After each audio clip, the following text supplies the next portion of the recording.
반갑습니다. 대림절의 기간에 신부님 말씀처럼 오늘 와서 처음 들어보니 오늘 이 교회가 특별한 대림절 주간을 가지고 특별 프로그램 중에 하나 제가 이렇게 귀한 자리에 함께 하나님의 말씀을 나누게 되어서 너무나도 감사하게 생각을 합니다. 한 주간 동안 평안하셨는지요? 라고 평소 저는 설교 시작할 때 인사하는 것으로 하였지만 오늘은 그렇지 못한 것 같습니다. 제가 설교 요청을 신부님께 받고 난 후에 국가 비상사태에 사건이 일어났기 때문입니다. 계엄이라는 있을 수 없는 사태를 맞이하고 난 후부터 전 설교를 준비하는 마음을 다독이느라 힘든 주간을 보냈습니다. 설교를 하기 위해 묵상을 하려고 앉으면 마음이 너무 불편하고 가슴이 두근두근 답답하기도 하여서 저는 집안에 계속 뒷집을 쥐고 왔다 갔다 하면서 설교 준비하는 마음을 좀 가지려고 노력을 하였습니다. 이렇듯 누구든지 저와 비슷한 한 주간을 우리 교우들도 느꼈을 것이라고 생각을 합니다. 우리의 일상, 평소에 이루어지는 일상이 표면적이든지 아니면 심리적이든지 여러 곳에서 무너져 내리고 있었기 때문입니다. 걱정, 근심은 여기까지 와닿았습니다. 혹시나 전쟁이 날까? 이러다 경제가 무너지면 어떻게 하지?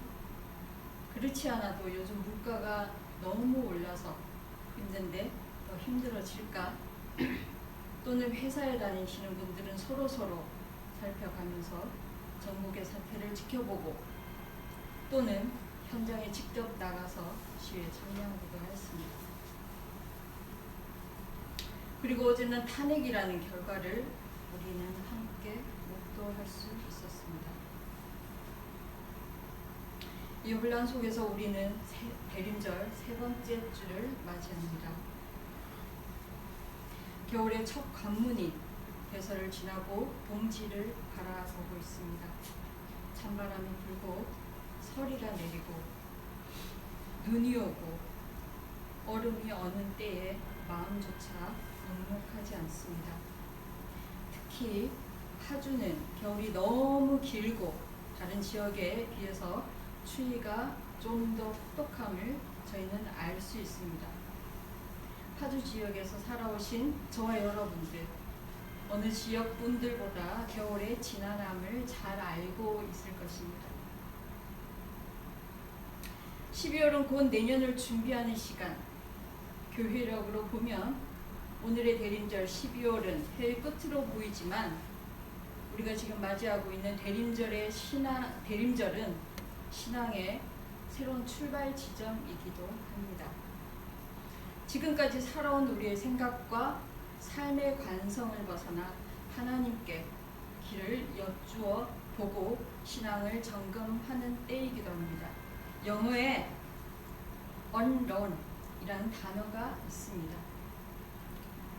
learn이 배우다, 공부하다, 익히다 라는 뜻이니까 unlearn은 배운 것을 잊다, 고쳐서 배우다, 잘못된 버릇을 버리다 라는 뜻에 있습니다. 하나님 앞에서 서는 우리들이 자기의 생각, 평소에 자기의 입장, 늘 주장하고 이런 말들을 내려놓고 자신의 신앙을 점검하라는 시기이기도 합니다. 대림절에 우리가 기억해야 할 선지자 중에 오늘의 말씀에 나오는 것처럼 세례 요한이 있습니다. 오늘 본문을 통해 세례 요한의 말씀의 선포, 즉 그가 지속적으로 하려고 했던 사역의 의미를 지켜보면서 대림절 셋째 주를 맞이하는 우리들에게 그 의미를 다시 한번 새겨보도록 하겠습니다. 당시 세례 요한이 사역을 하였던 사회 정치적인 상황은 역사적으로 매우 암울한 상황이었습니다. 정치적으로는 로마의 속국이었고 사회적으로는 말할 수 없는 혼란이 있었으며 경제적으로는 매우 가난한 형편이었습니다. 이렇듯 정치, 경제, 사회, 문화, 종교에 이르기까지 혼란과 혼돈이 극심하여서 그야말로 최악의 암흑의 시대라고 말할 수 있습니다. 그런 혼돈의 시대의 세례 요한이 오늘 말씀처럼 우리에게 오시게 됩니다. 그러나 일반 백성들의 관심은 정치, 경제, 사회, 문화의 혼란이 아니라 벌써 400년 동안이나 하나님의 음성이 들리지도 않았고 우리에게 오지도 않았다는 사실에 집중되어 있었습니다. 과거에 아브라함과 함께 하시는 하나님이 오늘은 도대체 어디에 계시는가 하면서 말입니다. 모세를 보내시고 다윗과 솔로몬을 보내어 나라를 주관하시고 여호수아를 보내 요단강을 건너게 하셨던 그 하나님이 오늘은 왜 이렇게 침묵하시고 계시느냐 하는 것입니다. 바벨론 포로가 되기 전이나 심지어 바벨론 포로로 어려운 순환을 겪은 현장에서도 선지자들을 통한 하나님의 음성은 계속 있었습니다. 계속적으로 선포되고 있는 동안 그래도 기대를 걸고 그 말씀이 예언하는 바에 꿈을 걸고 살아갈 수 있었는데 지난 400년간은 선지자가 뚝 끊어진 상태였던 것입니다. 그래서 더욱 암담하고 막연한 세월이었음을 저희는 알 수 있습니다. 그러던 중에 광야에서 외치는 세례 요한의 말씀이 나타납니다.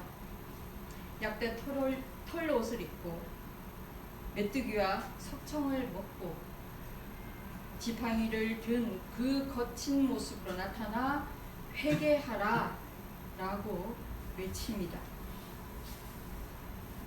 그가 주의 길을 예비하라고 소리를 지르자 사람들은 그 뜻을 다 알지 못하지만 이제야 하나님께서 이 백성을 공고하시고 우리를 구원하시나 보다 하고 많은 백성들이 광야로 나아가 회개를 하고 메시아의 나라를 보면서 세례를 받았습니다. 물론 이때 좋은 마음으로 나온 사람들도 있지만 구경 삼아 나온 사람들도 있고 남이 감히 따라간 사람들도 있고 심지어는 세례 요한을 시험하러 나간 사람들도 아마 있었을 겁니다. 이렇게 여러 가지 모양으로 물밀듯이 모여든 사람들에게 세례 요한은 무서운 심판을, 책망을 가하기 시작합니다. 오늘 누가복음 3장 7절에 보면 독사의 자식들아 누가 너희를 가르쳐 장차올 진노를 피하라 하더냐 라며 참된 회개를 촉구하고 있습니다. 세례 요한의 외침은 기본적으로 회개의 세례입니다. 그의 말씀은 말과 생각에 머물지 말고 회개에 합당한 열매를 맺으라는 것이었습니다. 즉 이것은 삶의 각자의 일터에서 삶의 자리에서 실제적인 변화를 요청하는 외침이었던 것입니다. 요한은 두 가지 사실을 지적하는 것으로 광야의 외침을 시작합니다. 첫 번째는 이스라엘의 종교적 기득권을 해체하자라는 것이었고, 그래서 하나님은 돌들도 아브라함의 자손이 되게 하실 수 있으니 아브라함의 후손이라는 사실을 안주하지 말라고 하면서 말입니다. 이스라엘 사람들의 입장에서는 어처구니가 없기도 하고 기분이 나쁘기도 한 외침이 아닐까라고 생각을 합니다. 그들은 자신이 아브라함의 후손이라는 사실에, 즉 하나님의 선민이라는 사실에 사실은 자부감을 느끼고 있었던 것이기 때문입니다. 그러나 요한은 지금 그것을 부정하는 외침을 끊임없이 했던 것입니다. 또 하나의 심판은 긴급성입니다. 요한의 세례를 받으러 몰려오는 이스라엘 민중을 향해서 독사의 자식들아 라고 독서를 퍼붓습니다. 먼 곳까지 세례 요한의 세례를 받기 위해 찾아온 사람들인데 그 사람들에게 향해서 독사의 자식들아, 다독거리면서 위로해줘도 시원치 않을 판에 심지어 심한 어조로 책망을 하고 있었던 것입니다.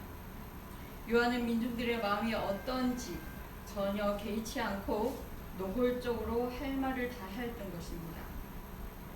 당신들이 심판을 피할 생각으로 세례를 받고 싶어 하지만 이미 도끼가 나무 뿌리에 놓여 있다고 했습니다. 이제는 도끼를 휘둘러 나무 뿌리에 잘라내서 불에 던질 일만 남았다고 하는 현실 기독교인들이 들으면 섬뜩한 이런 외침이 아닐 수 없습니다. 하나님의 심판을 피할 길도 없고 여유도 없으니 공연히 요령을 피우지 말라는 뜻이 아닐까 하는 생각이 듭니다. 그러한 외침에 민중들은 요한에게 다시금 되묻게 됩니다. 오늘 본문 말씀 누가복음 14절을 보면 그러면 우리가 도대체 무엇을 하면 되겠습니까? 라고 말입니다. 그의 대답으로 요한은 첫 번째 부자들을 향해서 옷과 먹을 것이 없는 사람들에게 나누어 주어라. 그리고 세무 관리들을 향해서는 정당한 세금을 징수해라. 그리고 마지막으로 군인들을 향해서는 공권력으로 남의 재산을 강탈하지 말아라 라고 말합니다.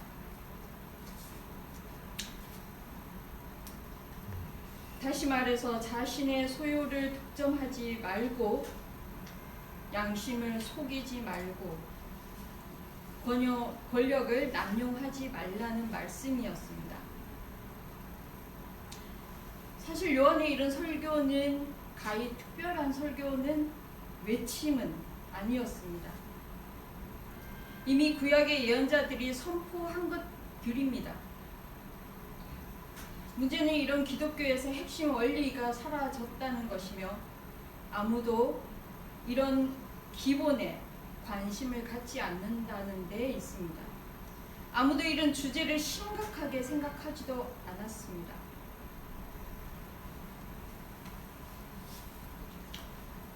되돌려보면 그게 아마 사람의 본성이지 않을까 하고 한계이기도 했기 때문이지 않을까라는 조심스럽게 생각을 해봅니다. 문제는 이런 자기만을 위한 생존 법칙이 극에 달하다 보면 일종의 정글의 법칙 같은 건데요. 생존 자체가 위태로워진다는 것입니다. 그 위기를 미리 알아차리는 사람들 중에 오늘의 세례 요한 예언자들이 있었으며 오늘의 세례 요한의 외침의 핵심이었던 것입니다. 지진이 날 때 제일 먼저 알아차리는 것이 동물들이라고 합니다. 영적의 촉수가 예민한 예언자들이 그런 위기에 아주 연민하였던 것 같습니다. 요한이 바로 그런 일을 했습니다. 그는 지난날 예언자들이 외쳤던 정의와 평화를 다시 삶의 중심 주제로 끌어당겼기 때문입니다. 그의 외침은 사람들에게 아주 강한 울림이 되었습니다. 요한의 외침에 동의하건 하지 않건 그것은 아주 중요하다는 점이라는 것을 인정할 수밖에 없었습니다. 그것은 요한의 외침이 그대로 실행이 된다면 세상은 완전히 달라질 수 있었기 때문입니다. 기독교인으로 사는 오늘을 살아가는 우리들에게도 적용이 되는 말씀이지 않나 생각합니다.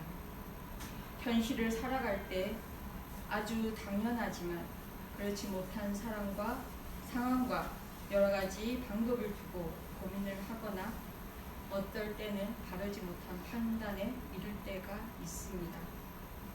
저도 마찬가지로 여러분과 여전히 자유롭지 못합니다. 그래서 여전히 외롭습니다. 우리는 항상 우리의 양심의 소리에 귀를 기울이고 그것을 노력하고 민감하게 반응하는 것을 잃지 말아야 함을 오늘 대림절 셋째 주에 우리의 신앙을 다시 되돌아볼 수 있기 바랍니다. 태어날 아기 예수는 세례 요한이 오늘의 본문 누가복음 3장 16절에 보면 나는 여러분에게 물로 세례를 주지만 나보다 능력 있는 분이 오실 터인데 나는 그의 신발끈을 풀어드릴 자격도 없소. 그는 여러분에게 성령과 불로 세례를 주실 것이요 라는 말씀으로 메시아 오실 길을 예비하였습니다.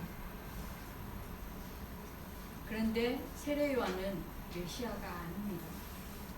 오늘 말씀에서도 보듯이 세례 요한으로 착각할 정도로 요한은 앞으로 오실 그분, 우리가 그토록 찾아 헤매었던 그분의 메시지와 분석했기 때문입니다. 우리가 복음서를 통해 보는 세례 요한은 철저히 자기 자신의 한계와 자신의 역할에 충실했던 선지자였습니다. 그는 길을 닦는 사람이었고 밭을 갈아 파종을 준비하는 사람이었으며 예수를 가리키는 표지판의 역할을 하였던 것입니다. 오늘의 말씀은 오늘 우리가 살아가는 상황과 잘 닮아 있습니다.